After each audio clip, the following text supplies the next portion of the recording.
les Brugeois s'étaient inclinés seulement 2-1. Il y a quelques petits changements dans l'effectif. Là aussi, il y a quelques petites modifications par rapport à l'équipe qui s'était imposée à Serein puis qui a perdu. Piaka. Pourquoi pas profiter d'un contre favorable maintenant pour lancer Samein ou Gillis ou écarter sur Stratman. Stratman, est-ce qu'il peut frapper à distance? Oui, Shinton qui ne relâche pas. Qui anticipe. Ils finissent bien cette première mi-temps dans ce troisième quart d'heure, les Brugeois. Van der Bremt qui écarte vers Sagna. Le centre de Sagna, il est pas mal, c'est goal! C'est goal pour le Club Next. Eh bien oui, je vous l'avais dit qu'ils étaient dans un petit temps fort dans ce troisième quart d'heure. Et ils prennent l'avantage. Il y aura d'énormes regrets du côté du Liers. L'attaquant brugeois s'était retrouvé complètement seul. On va revoir Van der Bremt. Ici, s'est rendu délivrer un joli effort pour aller chercher ce centre délivré par Sagna. Et puis, tête décroisée, superbe sur Brugmans. Bon, niveau marquage, on repassera du côté du Liers. Il est complètement seul, Batten. Alterman avec Bitsindou qui sera là le premier sur cette balle. Il va recevoir lui le premier carton du match. Le voilà. Sagna. Ils sont bien entrés dans leur match, dans leur deuxième mi-temps, les Brugeois. Il est passé Rican sous Apia, son centre est repris finalement par Sagna.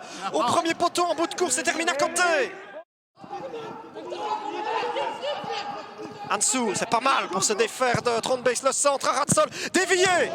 Et qui est-ce qui rate le cadre là-bas? C'est Batten. Piaka qui emmène son ballon plein axe. Il va peut-être pouvoir frapper le Togolais. Piaka qui tire, cette fois c'est le poteau. Et Shinton est tout heureux de voir ce ballon. C'était la plus belle occasion liéroise, alors que finalement ce n'est pas Samein qui va descendre, mais plutôt Stratman. Il était battu, Nick Shinton. Il y a eu un peu de réussite parce que finalement le 1-2 il le fait avec Oteki. Ce qu'il manque encore véritablement, c'est des envois cadrés. Gillis, c'est parti cette fois-ci, c'est repris au deuxième poteau et ça va rentrer, ça quand même non, c'est sauvé même la ligne et c'est finalement capté par Shinton. Petit miracle pour le Club Next. On va revoir, alors, des hors-jeu, bon, c'est pas grand-chose, il y a une première tête, ensuite on se gêne, il y en a deux qui essaient de frapper, c'est sauvé par Blome avant d'être repris une troisième fois visiblement par le capitaine. Apia. Oh, s'il peut écarter les belles vers Sagna. C'est la balle de 2-0 maintenant. Madou Sagna qui peut s'être placé. C'est vrai que Van Imscoot parlait de détails à l'interview d'avant-match, mais là, ouais, on peut lui donner raison. Ça se joue pas grand-chose finalement. Et cette fin de match pourrait aussi se décider sur un petit moment où une percée comme ça. La voilà, la voilà, la voilà. La percée. Et la voilà peut-être la première victoire du Club Next, 2-0. Ah, il est rentré comme dans du gruyère. L'effort, regardez d'où il part. Hein. De sa propre ligne de corner, il se retrouve entre les deux lignes liéroises. Personne n'arrive à l'arrêter, il va au bout de son effort. Je ne vais pas dire que c'est un but à la Lionel Messi, mais en tout cas, là, il a surpris tout le monde. Hein. Il a surpris complètement tout le monde. Quel effort à ce moment-ci du match. Sagna.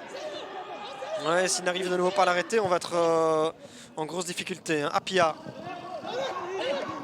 Ouais, il va se remettre sur son pied droit. Frapper. Oh, ça passe en rien à côté. Ça va permettre à Trondbix d'évoluer dans un rôle un petit peu plus naturel. On va revoir. Peut-être la possibilité de faire 2-1 maintenant. Le centre, la tête de Alan Sri qui vient d'arriver. Ballon déposé par Cowenberg. Même si, quand Tom Van Imscoot revisionnera les deux buts, il sera déçu de la manière. Mais par contre, la manière, elle y était pour les hommes de Rick 2000. Ils l'ont, leur première victoire. On a entendu le cri rageur de succès.